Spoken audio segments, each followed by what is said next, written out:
The ambulance screeched to a halt at the emergency entrance of Metro Health Medical Center, its siren cutting through the late afternoon traffic of Cleveland like a warning no one could ignore. Inside the hospital, a sudden rush of movement followed. Nurses cleared hallways. A gurney appeared. Voices sharpened, efficient and urgent. This was not an ordinary admission. The paramedics' report traveled ahead of the patient in fragments: multiple pregnancy, severe distress, unstable vitals, and by the time the doors burst open, the obstetrics team was already waiting. Allison Carter lay on the stretcher, pale and barely conscious, her breathing shallow and uneven. She was heavily pregnant, far beyond what most bodies were meant to carry, and the strain showed in every labored rise of her chest. Triplets. The word alone changed everything. Triplet pregnancies were rare, dangerous, and Allison's condition was deteriorating by the minute. There was no time for lengthy assessments or cautious observation. One look was enough.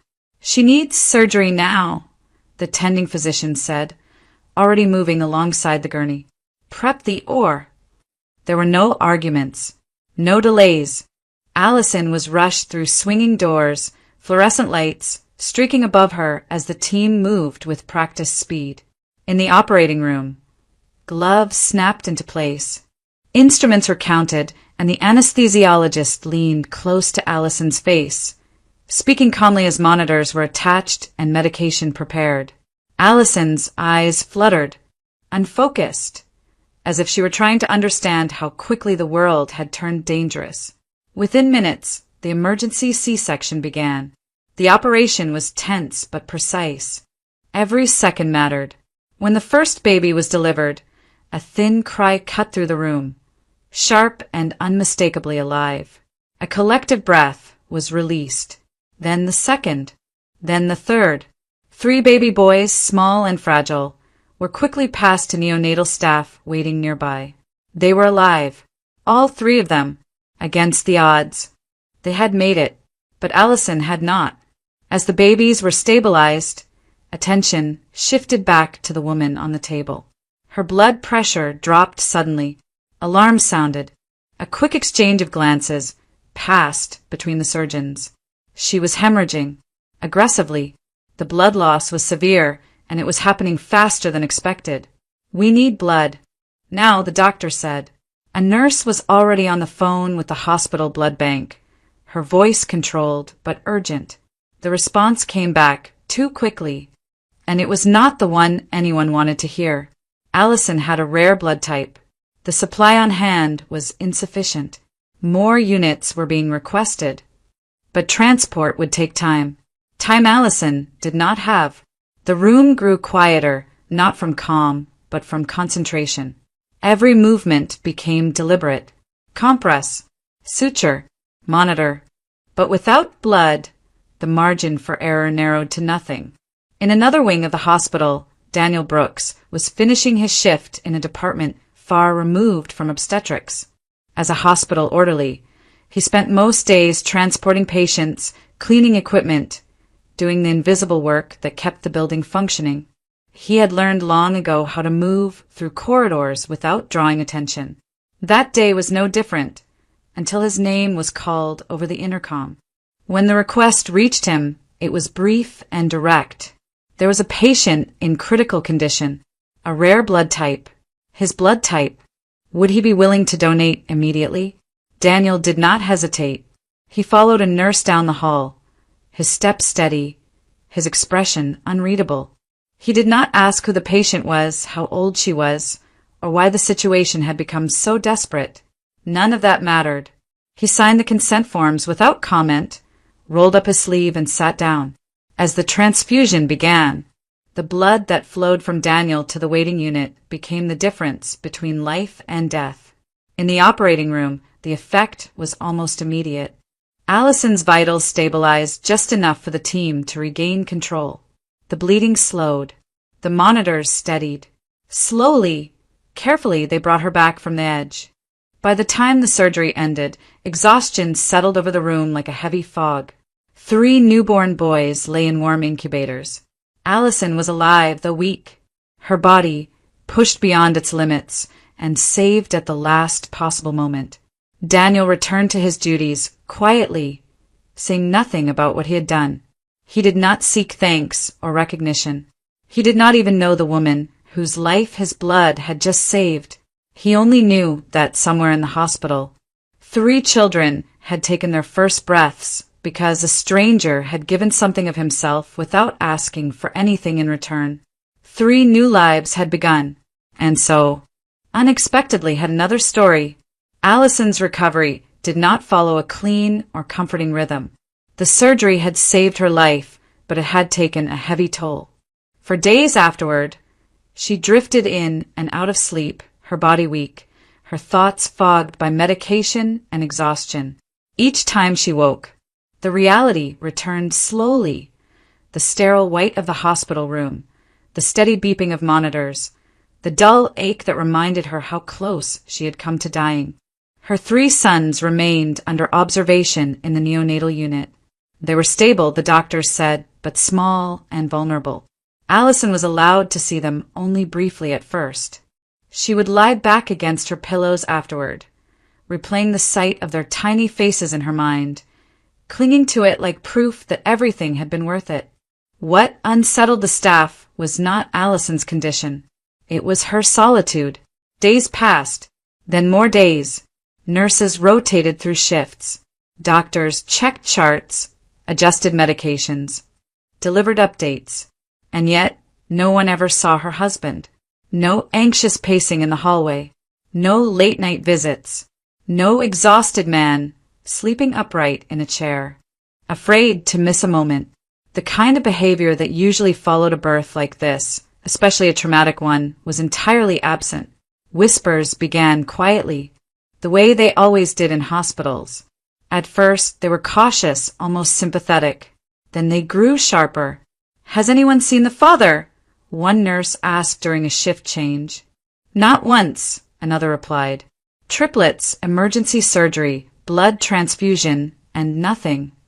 Most fathers, after something like this, would have been living in the hallway, sleeping on benches, drinking bad coffee at all hours, waiting for updates as if their own lives were suspended. Allison's room, by contrast, remained quiet. When the questions reached her directly, Allison answered without hesitation. Anthony was busy. He ran his own business. Travel was part of it. He had always been on the move. She explained it with a practiced calm, as if repeating something she had told herself many times before. "He'll come as soon as he can," she said more than once, her voice steady despite the exhaustion beneath it. "This is just a complicated time for him." The staff nodded, though their expressions betrayed doubt. Allison noticed, but chose not to dwell on it. Doubt was dangerous. Doubt led to questions she was not ready to face. Daniel Brooks stopped by occasionally, always briefly, always at the edge of her day. He never lingered. He never intruded. Sometimes he asked how she was feeling. Sometimes he asked about the babies. His tone was careful, respectful, as though he were afraid of crossing an invisible line. Their conversations were simple. How was her strength returning? Whether the doctors were optimistic. How the boys were doing in the neonatal unit. Allison found his presence unexpectedly calming. He did not ask personal questions. He did not offer advice. He simply listened. What she did not know, what almost no one knew, was who Daniel had once been. Years earlier, he had been a physician, a good one, respected, confident, married to a woman he adored, father to a young son whose laughter had filled their home. His life had followed a path that seemed stable and earned, the kind people assumed would continue uninterrupted. Then, one night, a drunk driver crossed the center line. Daniel had not been in the car. He had been at work, finishing a shift, planning dinner. By the time he arrived at the hospital, it was already over. His wife and child were gone. No amount of training, no medical knowledge, no professional distance could protect him from that moment. He never returned to practicing medicine. He told people it was a choice, and in a way it was. But it was also a retreat. He could not stand at bedsides anymore, could not fight death and lose again. Becoming an orderly had been a way to stay near the world he once belonged to without being destroyed by it. Seeing Allison in that bed, and her 3 newborn sons fighting quietly for their place in the world, stirred something he had buried deep. It was not romantic. It was not desire. It was recognition. Fragility. Loss narrowly avoided. Life somehow had gone on. Daniel said nothing about any of this.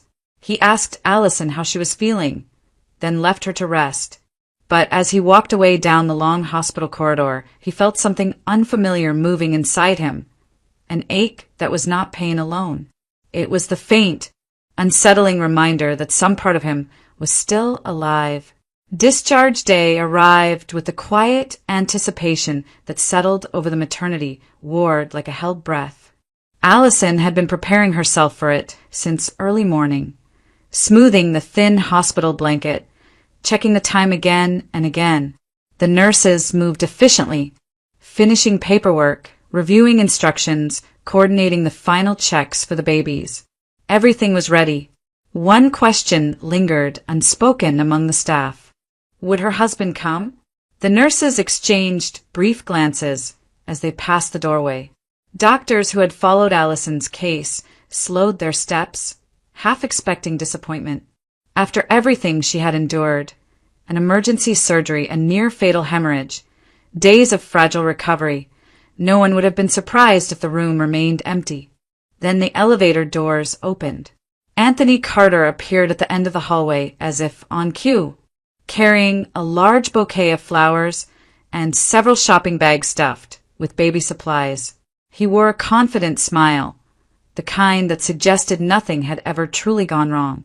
He walked quickly, purposefully, greeting staff with nods and practiced charm, as though he belonged there. Relief flooded Allison the moment she saw him. He stepped into the room, leaned down and kissed her cheek.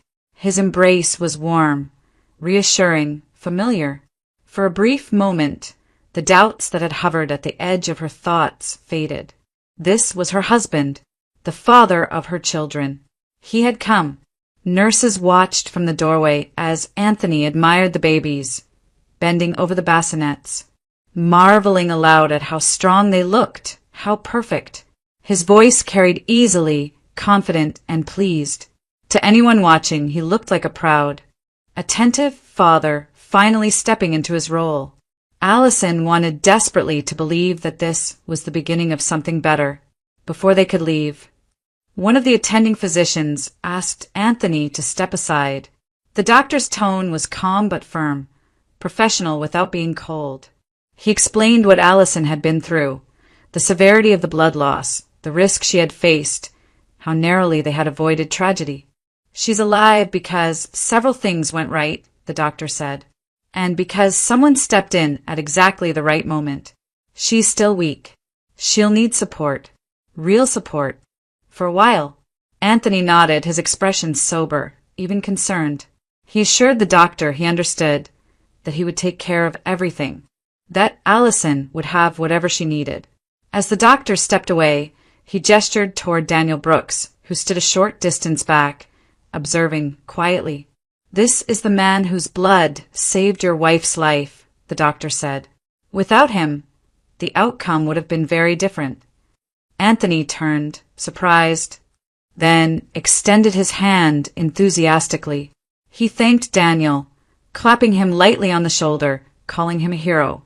Daniel accepted the gratitude with a small nod, uncomfortable with the attention, but polite enough not to refuse it. What happened next unfolded quickly and irreversibly. Perhaps it was the relief. Perhaps it was the rush of having everything once again under his control. Or perhaps Anthony simply mistook Daniel's quiet demeanor for discretion. Whatever the reason, his voice lowered conspiratorially, his tone shifting from gratitude to familiarity. "Funny how things work out," Anthony said, smiling. "3 babies at once. That kind of thing comes with benefits, you know. Government support for multiple births." People think it's for diapers and cribs. But money's money. Daniel stiffened slightly, unsure where this was going. Anthony continued, undeterred. He spoke casually, almost proudly, as if sharing a clever strategy. He explained that the benefits would solve a pressing problem of his own. A house.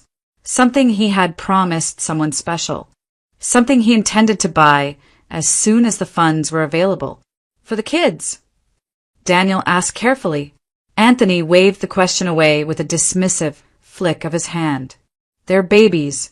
They need milk. That's about it. The rest can wait. The words landed heavily. He went on, lowering his voice further, describing the plan as if it were not only reasonable but smart. A temporary inconvenience. A necessary adjustment. Allison would never need to know the details.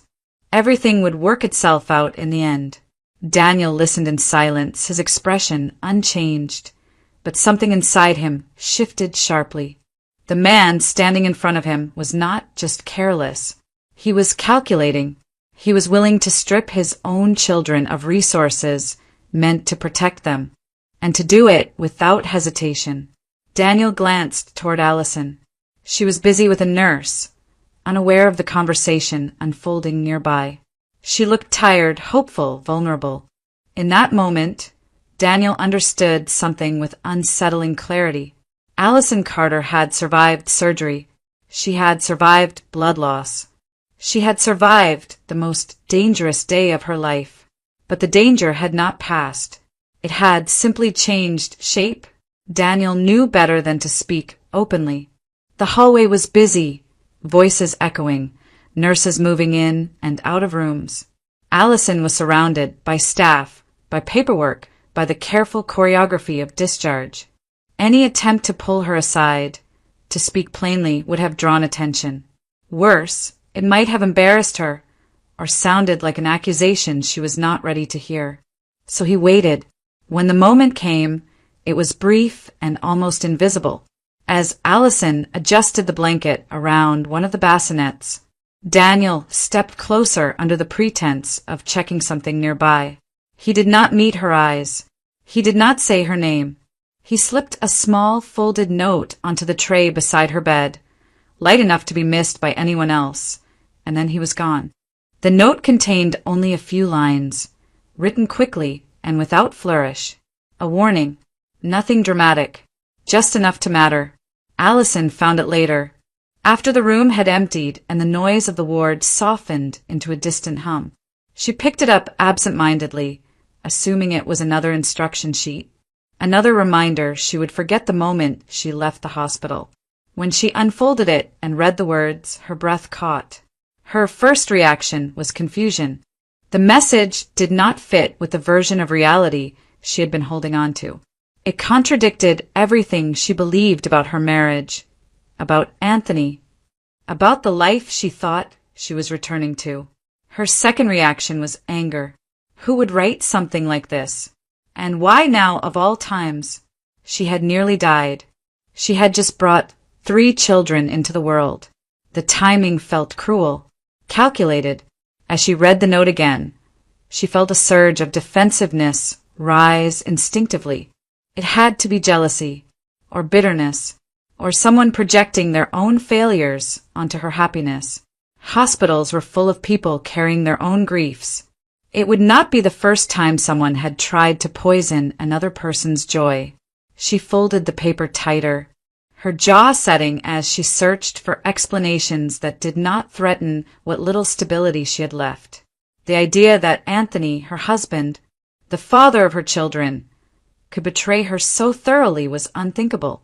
She had endured loneliness before, absence, long stretches of waiting. But betrayal of this magnitude required a level of deception she could not reconcile with the man she loved. For a brief moment, an uncomfortable thought crossed her mind. Daniel. The handwriting was unfamiliar, but the timing was not. He had been present. He had spoken to Anthony. He knew things others did not. The realization unsettled her, bringing with it a flash of embarrassment and disappointment. She had trusted him, at least in the small, careful way one trusted a kind stranger. The possibility that he might harbor resentment, or worse, some hidden motive, stung more than she expected. She closed her eyes and pushed the thought away. No, that was unfair. Daniel had done nothing but help her. He had asked for nothing. She refused to turn gratitude into suspicion. Whatever this note was, it did not deserve the power it was demanding. Allison slipped the paper into the pocket of her robe and focused instead on the sounds coming from the neonatal unit. The soft beeps, the muted footsteps. Her sons were waiting. They needed her attention more than a piece of anonymous paper ever could. She reminded herself that this was a turning point, that things would be different now. Anthony had come for her. He had stood there, smiling, holding flowers, promising support. Perhaps the past had been difficult, but the future did not have to be. Hope, she told herself, was not foolish. It was necessary. Later, as she prepared to leave the hospital, the note resurfaced in her thoughts uninvited, not as certainty, but as a faint discomfort she could not quite dismiss. She did not reread it. She did not show it to anyone. She told herself that giving it more attention would only invite doubt where none was needed. Still, when she finally left Metro Health Medical Center with her 3 newborn sons, the warning traveled with her, folded, hidden, and unresolved. Ignored, yes, but not forgotten. By the second evening at home, Daniel knew the note had not been enough. He had replayed the moment over and over. Allison's face when she would have read it, the confusion that must have followed, the instinctive need to protect the version of her life she believed in. A warning without context was easy to dismiss. He understood that now. Words, spoken plainly, carried a different weight, and if he stayed silent any longer, the consequences would not fall on him. They would fall on her, and on the 3 children who had no voice at all. Daniel waited. He watched from across the street as Anthony's car finally pulled away from the apartment complex, disappearing down the block with practiced speed. Only then did Daniel cross the street and climb the stairs, each step heavier than the last. He knocked once, then again. Allison opened the door with one arm braced against the frame, the other moving instinctively toward the sound of a baby crying somewhere behind her. She looked tired, thinner. The strain of the past days showed clearly now that the hospital's careful order was gone. "Daniel," she said, surprised. "Is something wrong?" He hesitated, already aware of how easily this could go wrong. "I won't take much of your time," he said quietly. I need to talk to you about what your husband said at the hospital." The words landed like a blow. Allison's expression tightened. She stepped back to let him in, but the warmth she had once shown him was gone. The apartment smelled faintly of formula and antiseptic wipes. 3 bassinets lined the living room, the reality of her new life pressing in from every corner. Daniel spoke carefully, choosing each sentence as if it might shatter something fragile. He told her what Anthony had said on discharge day, about the benefits, about the house, about using money meant for the children to solve a private problem. Before he could finish, Allison's composure cracked. "That's not true," she said sharply. "You don't know him.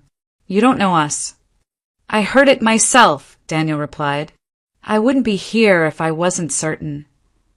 Her voice rose, fueled by exhaustion and fear. "Why are you doing this? I didn't ask you to get involved. I didn't ask you to judge my marriage." "This isn't judgment," he said. "It's a warning." She shook her head, anger and disbelief mixing into something close to panic. "You're twisting things. You heard something out of context and decided to turn it into a story. I just gave birth. I almost died. And you think this is the time to come into my home and tell me my husband is some kind of monster?" The front door opened. Anthony stood there, keys still in his hand, surprise flickering briefly across his face before it hardened into irritation. He took in the scene, quickly, Daniel standing near the door, Allison, visibly upset, and made his decision in an instant. "What's going on here?" he demanded. Daniel turned toward him, prepared to repeat what he had already said. He didn't get the chance. Anthony laughed once, short and sharp. "Let me guess," he said, glancing at Allison. "He's been filling your head with nonsense." Allison didn't answer. Her silence was enough. Anthony's tone shifted smoothly, his voice calm, almost reasonable. He addressed Daniel now, not as a husband defending his family, but as a man annoyed by an inconvenience. "I don't know what you think you're doing," he said, "but showing up here like this, uninvited, is completely inappropriate." Daniel tried to respond, but Anthony spoke over him, reshaping the narrative as he went. He described Daniel as a hospital employee who had grown overly familiar, who had mistaken politeness for permission. He suggested resentment, loneliness, a need for attention. "You saved her life," Anthony said, his voice edged with false gratitude. "And I was grateful. But that doesn't give you the right to interfere in our marriage." Allison felt the room tilt slightly. Doubt crept in, subtle and unwelcome. Anthony's words were confident, familiar. They offered an explanation that required less pain than the alternative. Daniel recognized the shift immediately. He saw how easily Anthony's certainty settled into the space Allison had been struggling to protect. He also understood that pushing harder now would only confirm the story Anthony was telling. "I'm not here to cause trouble," Daniel said quietly. "I just wanted you to know the truth." Anthony scoffed. "Your truth," he corrected. Daniel nodded once. "That's all I can give you." He left before the argument could escalate further, closing the door behind him with deliberate restraint. In the hallway he paused briefly, then continued down the stairs without looking back. Inside the apartment, Anthony exhaled slowly and turned to Allison. His anger softened, replaced by something quieter and more dangerous. He spoke of stress, of misunderstandings, of how people projected their failures onto others. He asked why she would ever doubt him, whether she trusted a stranger more than her own husband. Allison apologized without fully understanding why. The argument ended without resolution, but something fundamental had shifted. The trust that had once existed, however imperfect, now carried fractures that could not be unseen. The marriage did not collapse that night, but it broke, silently and beyond repair. After leaving Allison's apartment, Daniel did not allow himself the comfort of regret. The confrontation had failed, but it had also clarified something he could no longer ignore. Words alone would never be enough. Anthony Carter was skilled at shaping doubt, at bending perception just enough to protect himself. If the truth was going to surface, it would have to come with proof. Daniel changed tactics. He began quietly, the way he had learned to do everything since his life had split in 2 years earlier.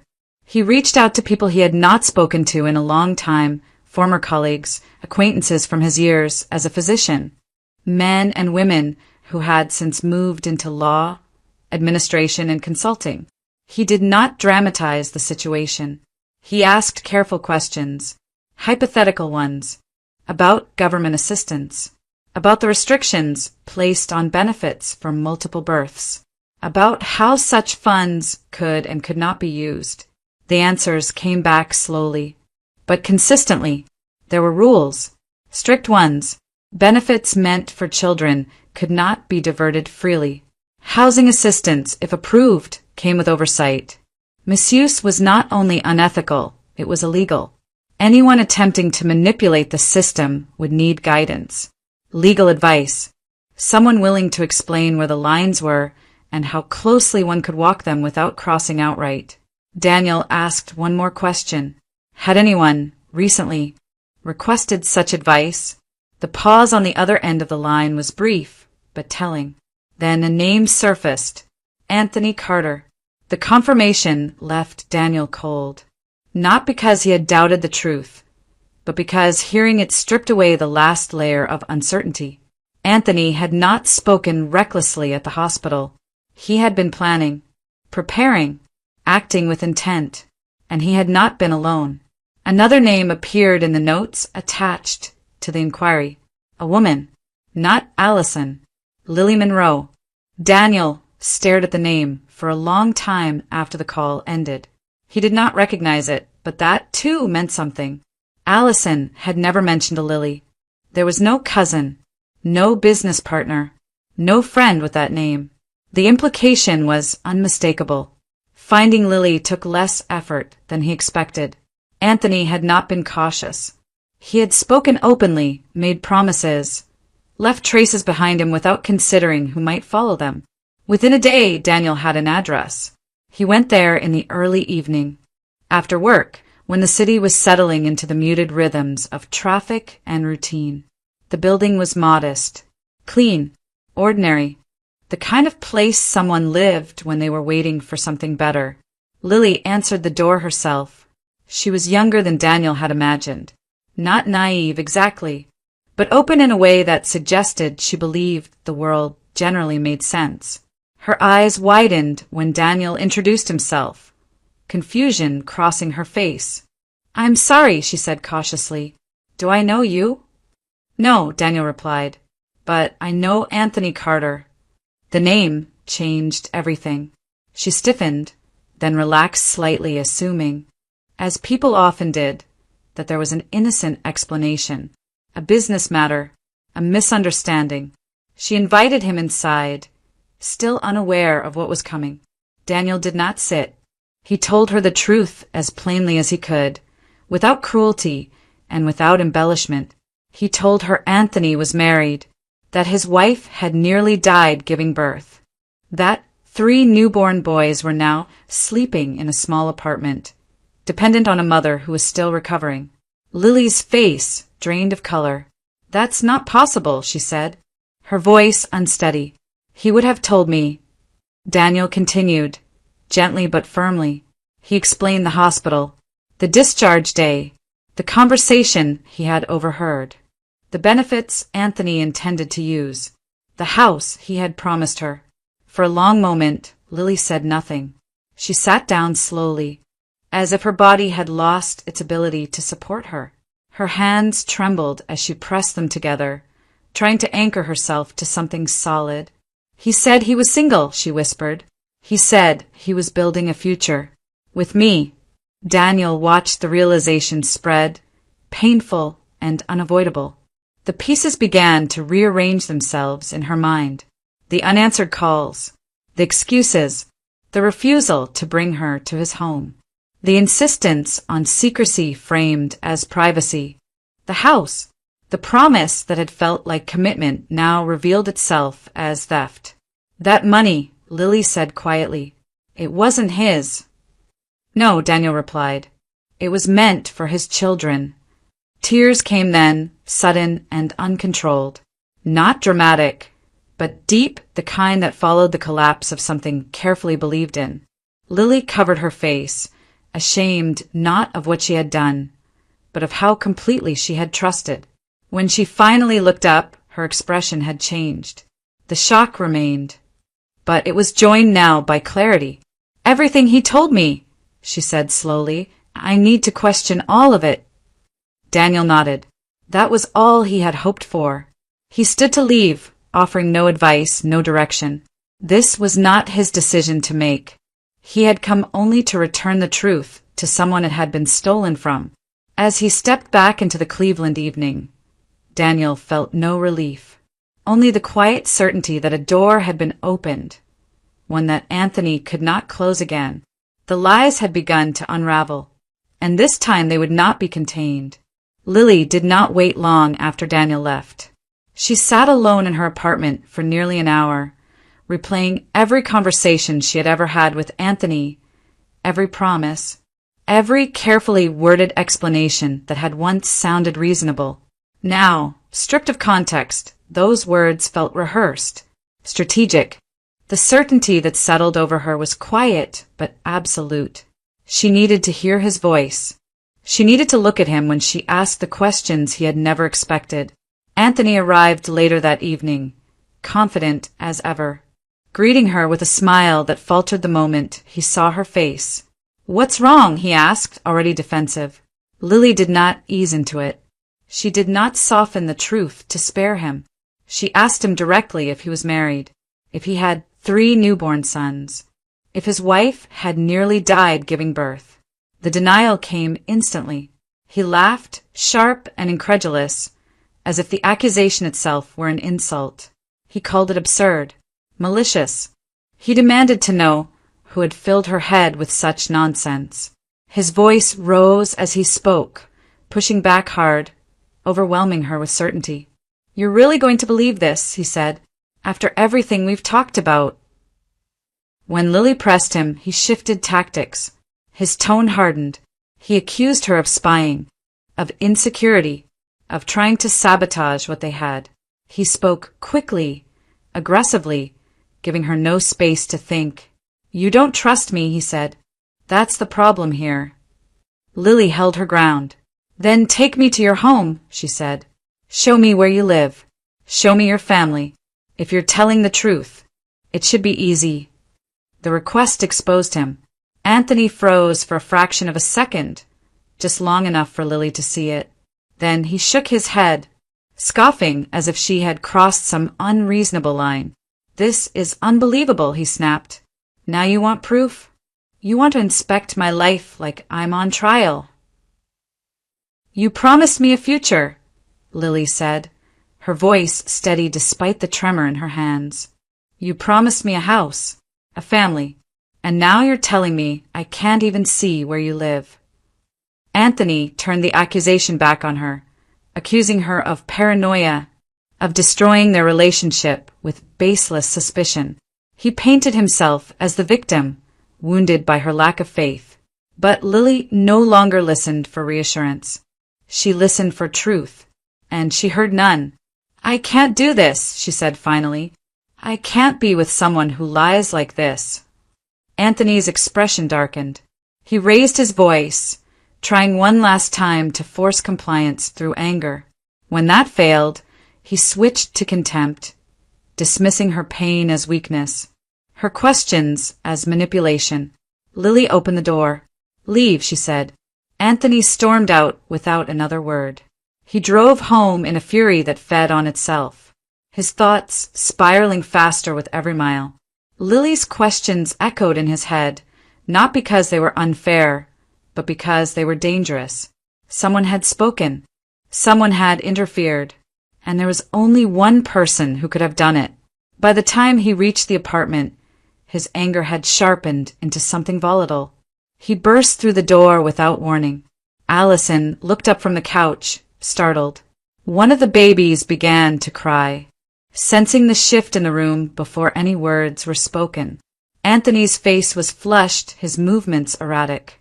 He began accusing her immediately of talking, of inviting strangers into their lives, of betraying him. "What did you tell him?" he demanded. "What did you say?" Allison tried to calm him, insisting she had told no one anything. Her voice shook as she spoke. Anthony did not listen. He paced the room, his words tumbling out in sharp, reckless bursts. He grabbed a bottle from the kitchen and drank directly from it, the smell of alcohol filling the air. The accusations grew wilder. He questioned the baby's paternity. He mocked her dependence. He twisted her silence into guilt. "You've been against me from the start," he said. "You and your little allies." Allison's fear rose quickly, cold and immediate. She recognized this version of him, the one shaped by anger and drink, unpredictable and cruel. She clutched the edge of the couch, her eyes darting toward the bassinets. Anthony slammed the bottle down and turned on her fully. "Get out," he said. She stared at him, not understanding. "I said get out," he repeated louder now. "Take them and leave. I don't want you here." The room seemed to close in on her. Her body reacted before her mind could catch up. She stood, moving mechanically, gathering the babies with shaking hands. One cried louder. Another whimpered softly. Her heart pounded, so hard she could hear it. Anthony watched without intervening, his expression hard, almost triumphant. "Leave the keys," he added. Allison did not argue. She did not plead. She understood, with sudden clarity, that staying was no longer an option. Fear had overridden hope entirely. She bundled the babies into the stroller as quickly as she could, her movements clumsy with panic and exhaustion. When she stepped into the hallway, the apartment door closed behind her with a final, hollow sound. Outside, the air was cold. The city lights blurred through tears she did not bother wiping away. Allison stood there for a moment, gripping the stroller, her breath coming in short, shallow bursts. She did not know where she was going. She only knew that she could not go back. With nowhere else to turn, she pushed forward into the night, carrying her children away from the only home they had known. Driven by fear and by the instinct to keep them alive at any cost, Allison pushed the stroller without direction, her movements guided more by instinct than thought. The city stretched around her in muted tones, streetlights humming, traffic thinning, storefronts closing for the night. Each step felt unreal, as if she had stepped out of her own life and into someone else's. The babies slept fitfully, unaware of how suddenly everything had changed. She told herself she would figure something out. A shelter, a hospital, somewhere warm, somewhere safe. But every option felt distant and uncertain, and the weight of the stroller seemed to grow heavier with each block she crossed. Her body was still weak. Her hand shook. She had no plan beyond staying upright. She slowed near the edge of the hospital grounds, drawn back by familiarity more than logic. The lights of MetroHealth Medical Center glowed ahead, steady and indifferent. The same place where everything had begun. That was when she saw them. Daniel stood near the entrance, speaking quietly with someone beside him. Lily Monroe turned at the sound of the stroller wheels and froze when she recognized Allison. The moment stretched, taut with unspoken understanding. Then Lily stepped forward, her expression already fractured by guilt. "Allison," she said softly, "I have been trying to find you." Allison stopped, her breath catching. For a split second, fear flared again. Fear of confrontation, of blame, of another truth she was not strong enough to carry. But Lily's face held no accusation, only regret. "I didn't know," Lily said quickly. "About you, about the babies. I swear I didn't know. I would never have been part of something like that if I had." The words came in a rush, as if Lily were afraid she might lose the chance to say them. Allison listened in silence, her mind struggling to catch up. Daniel stood back, giving them space, his presence steady but unobtrusive. "What happened?" Daniel asked quietly, though the answer was already written in Allison's posture. "He threw us out," Allison said. The sentence felt flat, stripped of emotion by exhaustion. "He was drinking. He told us to leave." Lily covered her mouth, shock cutting through her composure. Tears filled her eyes, and when she spoke again, her voice trembled. "This is my fault. If I hadn't confronted him—" "No," Allison interrupted, firmer than she felt. "It isn't." The truth settled between them slowly, piece by piece. The lies Anthony had told, the plans he had made, the money he intended to take, the way he had turned on both of them when exposed. As the story unfolded, there was no rivalry, no resentment, only the shared realization that they had both been deceived by the same man. "I'm so sorry," Lily said again. "I don't expect you to forgive me. I just needed you to know I never meant to hurt you." Allison nodded. Forgiveness felt like a word from another life, but understanding came more easily. They were not enemies. They never had been. Lily hesitated, then gestured toward the street. "You can stay with me. My apartment is small, but we'll make it work, even if it's just for a few nights." Daniel shook his head gently. "That's generous," he said, "but it's not necessary." Both women turned toward him. "My place has room," he continued, "and my mother is there. She'll help. You don't need to keep moving tonight. Allison's instinct was to refuse. She had already taken too much, asked too little, received too much anyway. But her body betrayed her hesitation. She swayed, slightly, and Daniel stepped closer without touching her, ready to catch her if she fell. You don't have to decide anything beyond tonight, he said. Just somewhere safe. They drove together, the city slipping past in quiet stretches of road. Allison watched the window, holding one of the babies close, her thoughts dull with fatigue. When they arrived, the building was modest but warm, lights glowing softly behind the windows. Margaret Brooks opened the door before Daniel could knock. She took in the scene in a single glance. The stroller, the pale young woman, the three tiny faces, and her expression shifted instantly. There were no questions, no hesitation. She stepped aside and ushered them in. Come in, she said. You must be freezing. Margaret moved with purpose, clearing space, bringing blankets, filling the room with gentle efficiency. She spoke to the babies as if they were already familiar to her, her voice steady and affectionate. When Allison tried to apologize, to explain, Margaret waved it away. You're safe here, she said simply. Something inside Allison finally loosened. For the first time since the birth, since the sirens, the surgery, the fear, she allowed herself to breathe. She sat down, surrounded by quiet movement and soft voices, and felt the constant tension in her chest ease. This was not the life she had imagined, but as the night settled around them, and the babies slept under the watchful eyes of strangers who were beginning to feel like something else, Allison understood that shelter did not always come from where one expected it. Sometimes family was chosen, and sometimes it arrived just in time. Anthony did not disappear quietly. Humiliation curdled into anger, and anger demanded a target. He had lost control of the narrative, over Lily, over Allison, over the future he had planned without regard for anyone but himself. Someone had exposed him, and in Anthony's mind there was no ambiguity about who deserved punishment. Daniel Brooks. Anthony moved quickly, the way people did when they believed speed could replace truth. He made phone calls, leaned on acquaintances, revived connections he had kept precisely for moments like this. The story he told was carefully constructed, plausible enough to sound serious, vague enough to be difficult to disprove.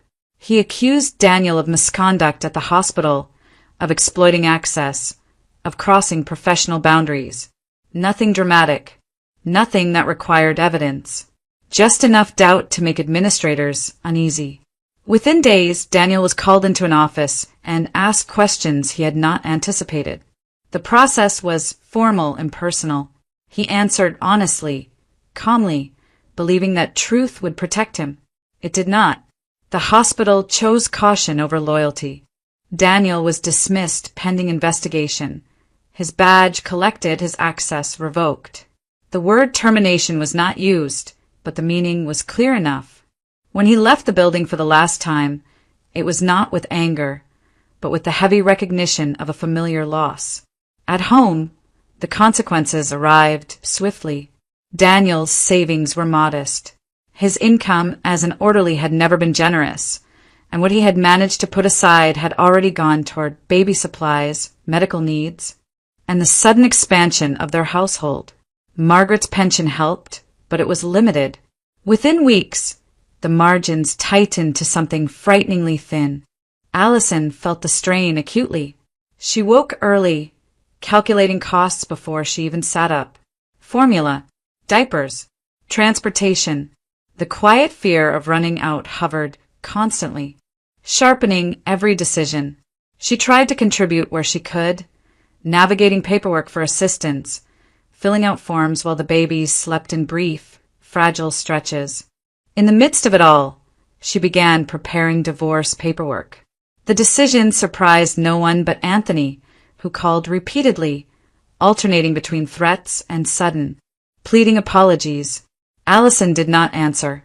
She moved through the process with an efficiency that came not from confidence, but from clarity.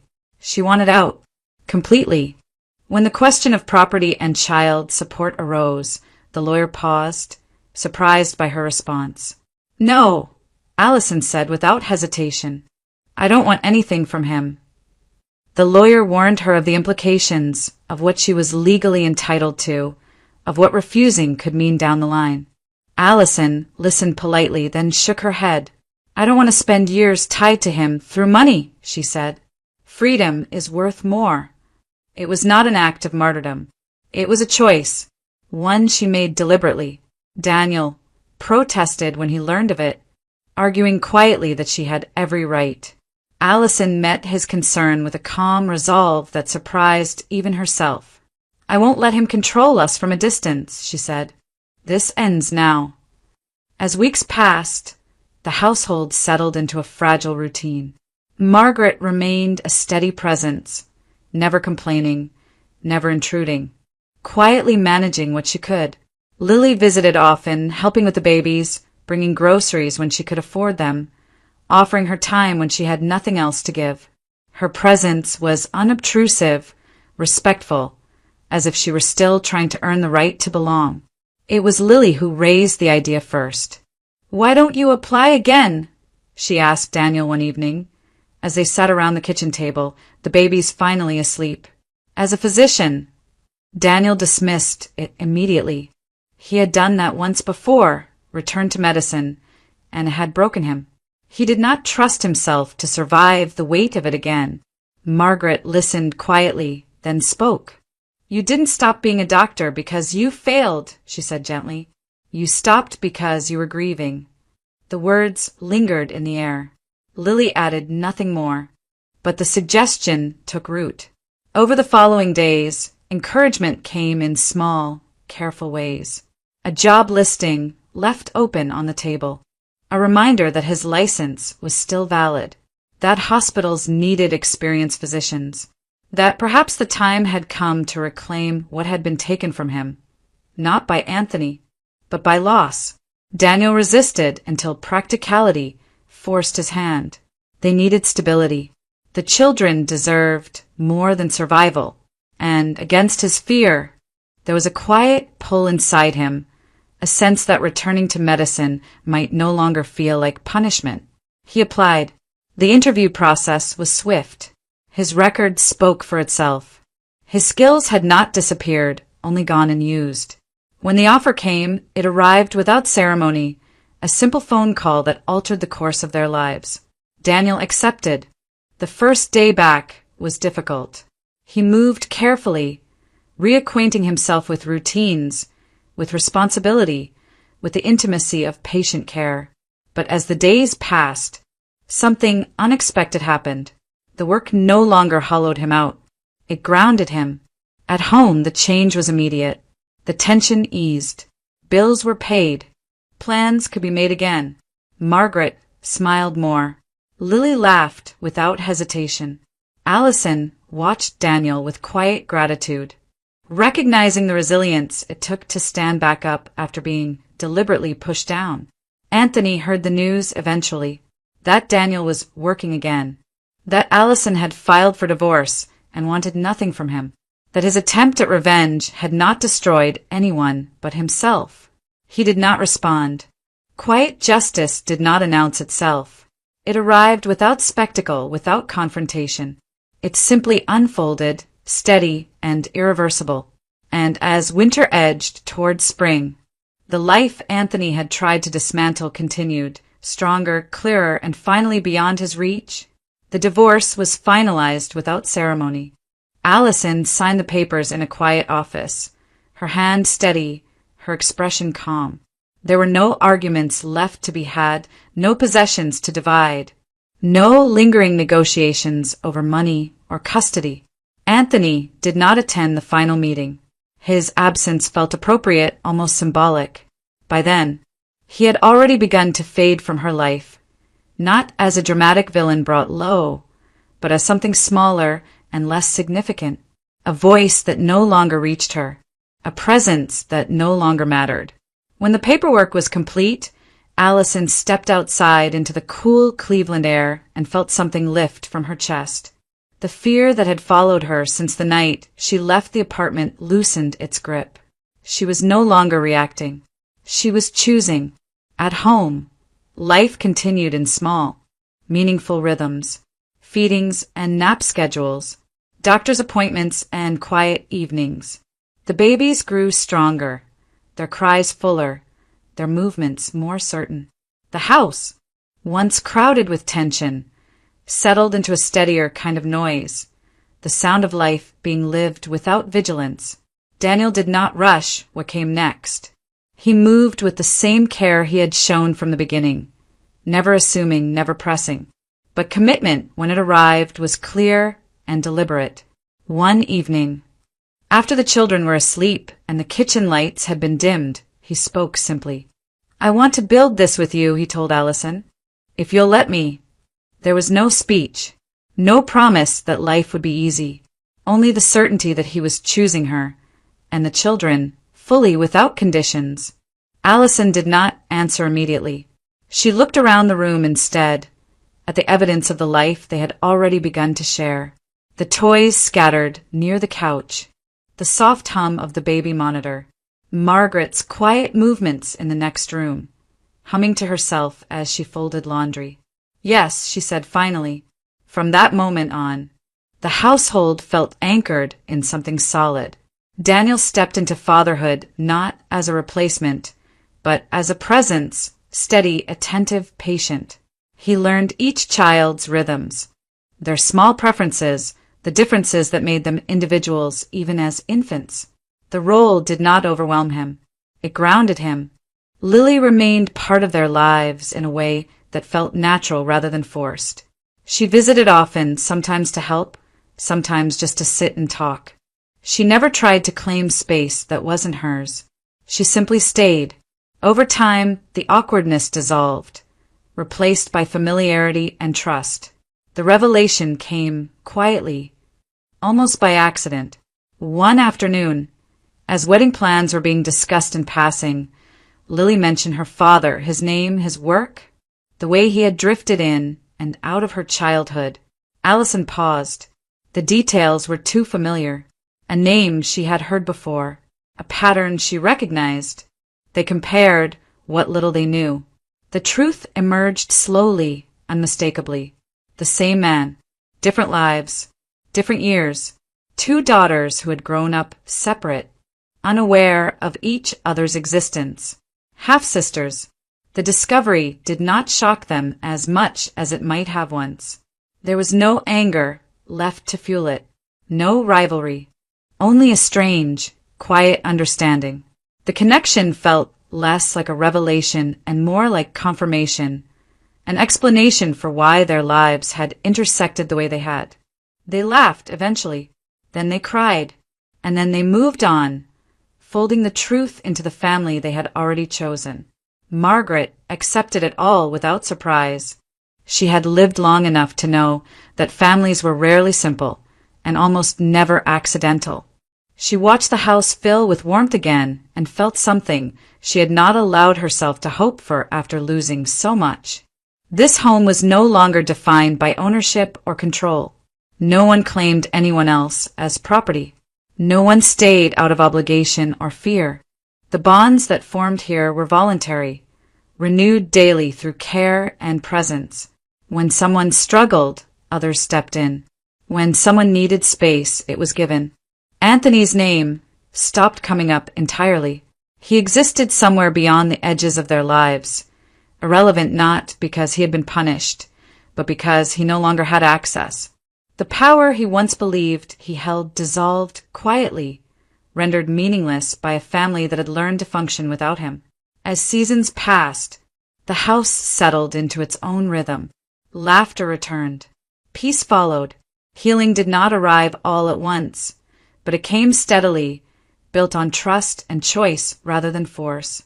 And in that ordinary, hard-won happiness, a truth became clear. Family was not defined by blood alone. It was not secured by money or obligation.